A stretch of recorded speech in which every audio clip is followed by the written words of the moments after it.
नमस्कार, KP news 24/7 में आपका स्वागत है। मैं हूं अश्विनी आपके साथ। चलिए एक नजर डालते हैं आज के अहम सुर्खियों पर।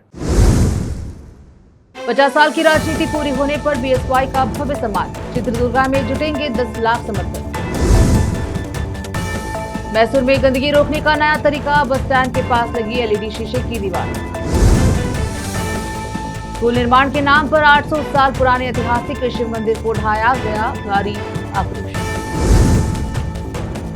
देश की प्रगति के लिए जाति और धर्म से परे एकता आवश्यक है।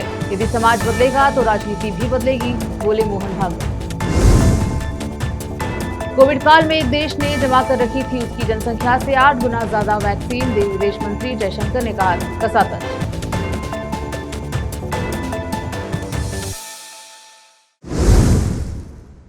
अब समाचार विस्तार से। कर्नाटक के पूर्व मुख्यमंत्री बीएस येदियुरप्पा के सार्वजनिक जीवन और राजनीतिक में 50 वर्ष पूरे होने के अवसर पर 9 मई को चित्रदुर्गा में भव्य अभिमानोत्सव कार्यक्रम आयोजित किया जाएगा। इस कार्यक्रम में करीब 10 लाख लोगों के शामिल होने की संभावना जताई गई है। यह जानकारी भाजपा के वरिष्ठ नेता और पूर्व मंत्री श्री रामुलु ने दी है। विजयनगर जिले के कुंडलगी स्थित पर्यटक भवन में भाजपा कुंडलगी इकाई द्वारा आयोजित पत्रकार वार्ता में बोलते हुए श्री रामुलु ने कहा कि राज्य भाजपा की ओर से बीएसवाई के राजनीतिक और जनसेवा के योगदान को सम्मानित करने के लिए सभी तैयारियां पूरी कर ली गई हैं। उन्होंने कहा कि येदियुरप्पा ने राज्य की राजनीति में महत्वपूर्ण योगदान दिया है और उन्हें सम्मानित करना भाजपा कार्यकर्ताओं के लिए गर्व की बात है। जब पत्रकारों ने पूछा कि क्या यह कार्यक्रम 2028 विधानसभा चुनाव की तैयारी का संकेत है, तो श्री रामुलु ने कहा कि पार्टी का मुख्य उद्देश्य बीएसवाई का सम्मान करना है। हालांकि उन्होंने मुस्कुराते हुए कहा कि यदि राजनीतिक हलकों में इसे अलग नजरिए से देखा जा रहा है तो उसमें भी कोई गलत बात नहीं। इस मौके पर भाजपा तालुका अध्यक्ष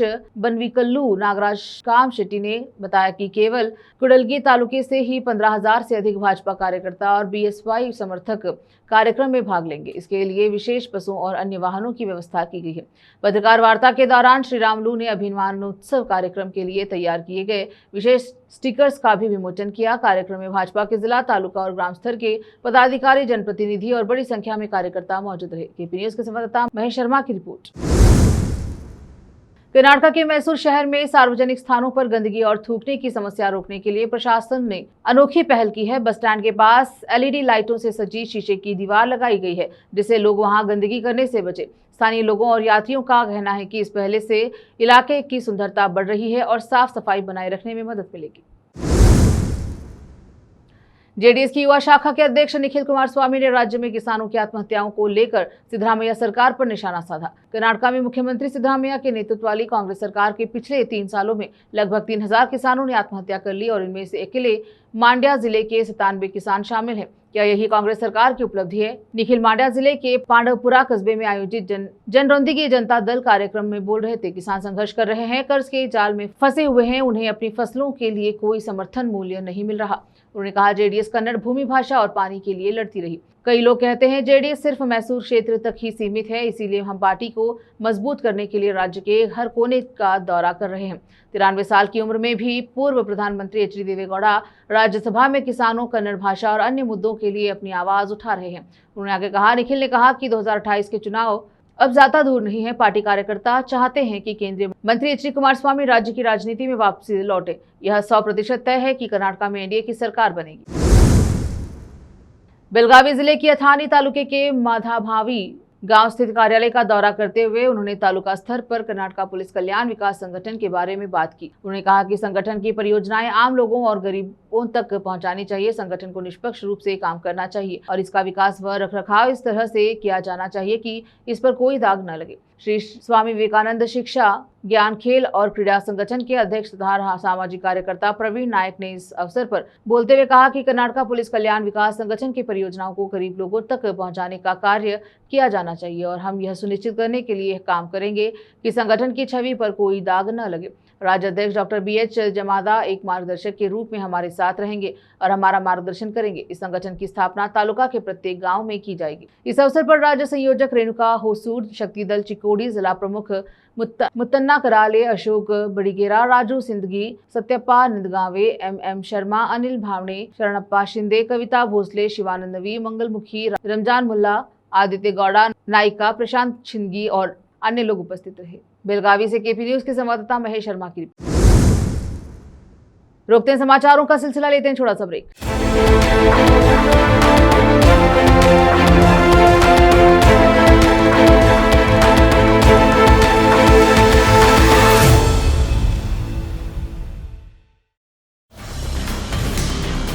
हिंदुस्तान के हर कोने में हम हैं मौजूद। 24 घंटे हालात पर गहरी नजर, खबरों से जुड़े चुपते सवालात,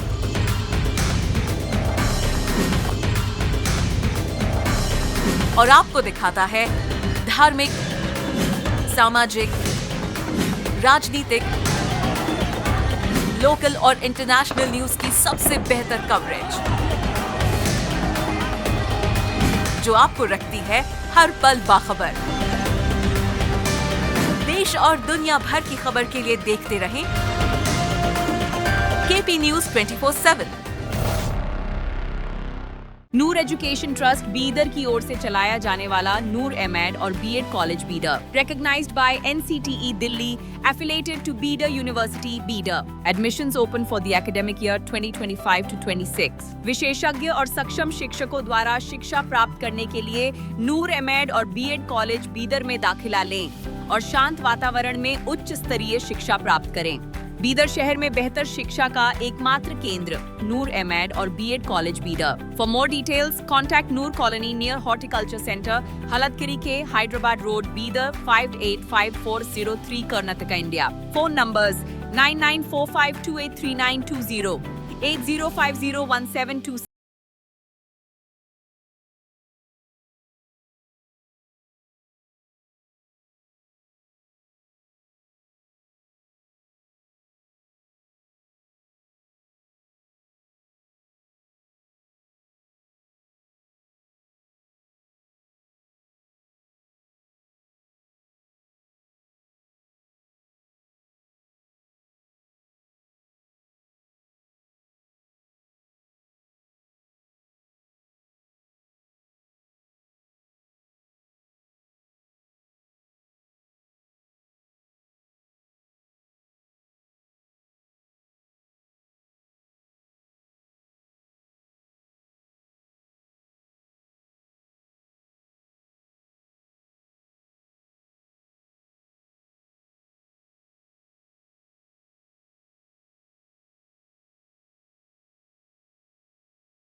ब्रेक के बाद स्वागत है आपका। देखते हैं समाचार। कर्नाटक के डीसीएम और केपीसीसी प्रमुख डीके शिव कुमार ने कहा कि तमिलनाडु के गवर्नर के पास टीवीके को सरकार बनाने और सदन में अपना बहुमत साबित करने से रोकने की कोशिश शक्ति नहीं है। डीवाईसीएम ने कहा कि गवर्नर को तमिलनाडु में सरकार बनाने की अनुमति देनी चाहिए। कर्नाटक में गवर्नर ने बीएस येदियुरप्पा को ऐसा करने की अनुमति दी थी। उन्होंने कहा कि जिन पार्टियों ने ज्यादा सीटें जीती हैं उन्हें पहले ही सरकार बनाने की अनुमति दी गई है। वाजपेयी की इसी तरह सरकार बनाने और सदन में अपना बहुमत साबित करने की अनुमति दी गई थी, लेकिन अब टीवीके को यह अवसर न देना गलत है। शिव कुमार ने कहा कि राज्य के लोगों की भावनाओं का सम्मान किया जाना चाहिए, बहुमत साबित करने का अवसर दिया जाना चाहिए। अगर बहुमत साबित नहीं होता तो अगले विकल्प पर विचार किया जा सकता है।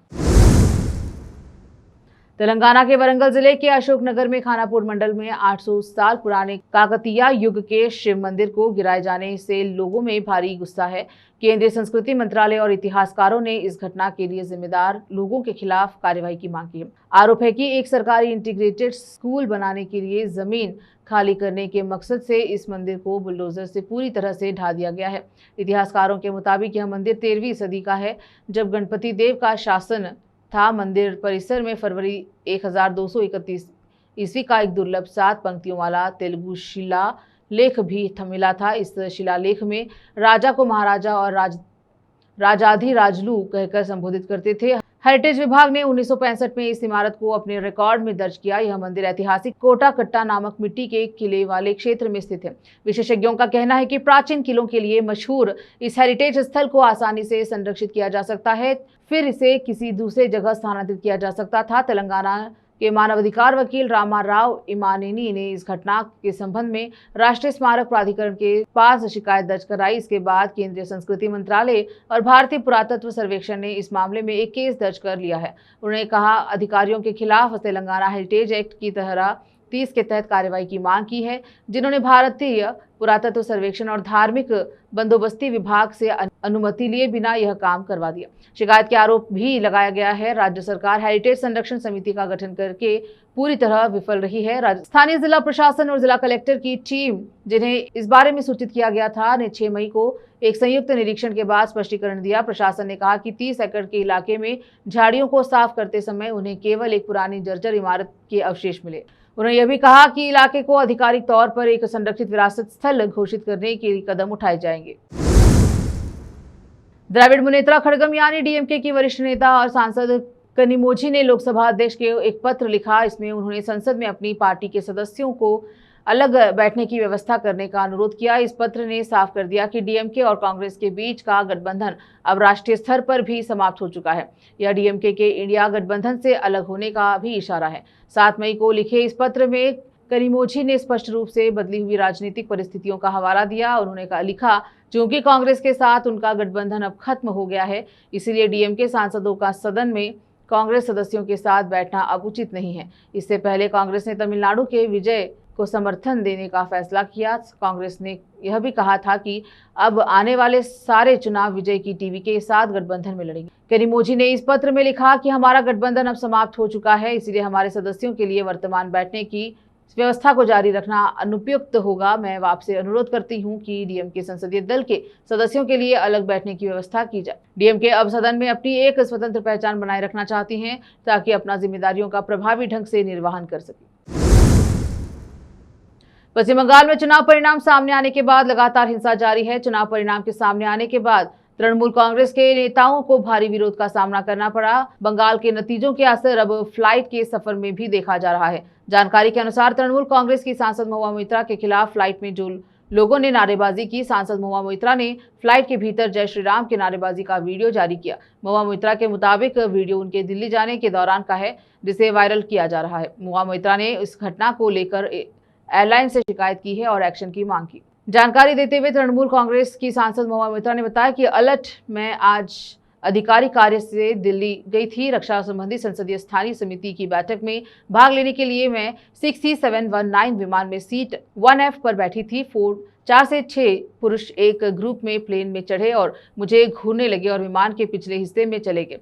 विमान के उतरते और दरवाजे खुलते से पहले उन्होंने ये सब किया और इसका वीडियो भी बनाया गया। यह कोई नागरिक आक्रोश नहीं, यह उत्पीड़न है। विमान में मेरी सुरक्षा का उल्लंघन है। ये बदमाश विमान के अंदर इस तरह के उत्पीड़न से बच नहीं सकते। महुआ ने इंडिगो से अपनी क्रू रिपोर्ट ढूंढने, नारेबाजी करने वालों के नाम उजागर करने और उन्हें नो फ्लाइट लिस्ट में डालने की मांग की है। वहीं उन्होंने केंद्रीय नागरिक उड्डयन मंत्री राममोहन नायडू से भी इस मामले में कार्रवाई की मांग की।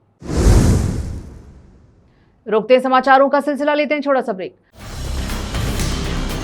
हिंदुस्तान के हर कोने में हम हैं मौजूद। 24 घंटे हालात पर गहरी नजर, खबरों से जुड़े चुपते सवालात,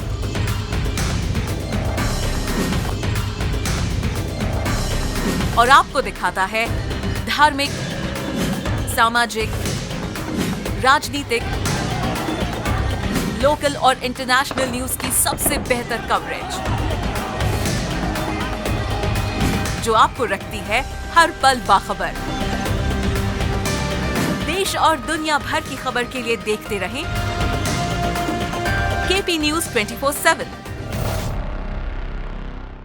ब्रेक के बाद स्वागत है आपका, देखते हैं समाचार। देश की प्रगति के लिए सामाजिक सद्भाव और एकता जरूरी है, इसीलिए समाज के जाति धार्मिक मतभेदों से ऊपर उठकर एक साथ आगे बढ़ना चाहिए। राष्ट्रीय स्वयंसेवक संघ के प्रमुख मोहन भागवत ने आह्वान किया। वे मैसूर में जेएसएस महाविद्यालय पीठ की स्वर्ण जयंती व्याख्यानमाला के तहत राष्ट्रीय विकास के उत्प्रेरक के रूप में सामाजिक सद्भाव विषय पर आयोजित एक विशेष व्याख्यान में बोल रहे थे। उन्होंने कहा कि भारत में समाज की अवधारणा पश्चिम समाज की अवधारणा से अलग है। समाज केवल लोगों का एक समूह नहीं, बल्कि यह एकता की भावना है। हर राष्ट्र का एक उद्देश्य होता है। हमारे लिए यह भूमि हमारी मातृभूमि है। हमारे पूर्वजों ने ही इसे राष्ट्र के अस्तित्व का निर्माण किया। उन्होंने कहा कि विकास का अर्थ केवल आर्थिक प्रगति नहीं, बल्कि यह एक ऐसा समग्र विकास होना चाहिए जो समाज के अंतिम व्यक्ति तक पहुंचे। उन्होंने अम्बेडकर के विचारों को याद किया। जातिगत भेदभाव को खत्म करने के लिए सोच में बदलाव जरूरी है। अलग अलग समुदाय के लोगों के घरों में जाने, उनसे दोस्ती करने और रोजमर्रा की जिंदगी में अपनी आपसी तालमेल बढ़ाने का आह्वान किया। अगर समाज जाति को भूल जाएगा तो राजनीति भी जाति को भूल जाएगी। अलग अलग जातियों के बीच शादियां सामाजिक समानता को बढ़ावा देती हैं। इंसानियत के बने रहने के लिए धर्मों के बीच आपसी तालमेल जरूरी है। सभी धर्मों का मकसद एक ही सच को पाना है, रास्ते भले ही अलग अलग हो। उन्होंने कहा कि अगर धर्म और समुदाय के बीच आपसी तालमेल नहीं होगा तो हम खुद को ही खत्म कर लेंगे। पुडुचेरी में द्वितीय विश्व युद्ध की समाप्ति की 81वीं वर्षगांठ एक औपचारिक समारोह के साथ मनाई गई। इस अवसर पर पुडुचेरी स्थित फ्रांसीसी युद्ध स्मारक पर पुष्पांजलि समारोह आयोजित किया गया, जिसमें शहीदों को श्रद्धांजलि अर्पित की गई। कार्यक्रम में फ्रांस के उच्चायुक्त श्री एंटियन रेनाल्ड पिएगुएस उपस्थित रहे। ऐतिहासिक संबंधों को याद किया। समारोह के दौरान उपस्थित लोगों ने शांति और अंतर्राष्ट्रीय सहयोग का संदेश भी दिया। आखिर में फिर एक बार देखते हैं मुख्य समाचार। 50 साल की राजनीति पूरी होने पर बीएसवाई का भव्य सम्मान। चित्रदुर्गा में जुटेंगे 10 लाख समर्थक। मैसूर में गंदगी रोकने का नया तरीका। बस स्टैंड के पास लगी एलईडी शीशे की दीवार। स्कूल निर्माण के नाम पर 800 साल पुराने ऐतिहासिक शिव मंदिर को ढाया गया, भारी आक्रोश। देश की प्रगति के लिए जाति और धर्म से परे एकता आवश्यक है। यदि समाज बदलेगा तो राजनीति भी बदलेगी, बोले मोहन भागवत। कोविड काल में देश ने जमा कर रखी थी उसकी जनसंख्या से 8 गुना ज्यादा वैक्सीन। विदेश मंत्री जयशंकर ने कहा कसा तक।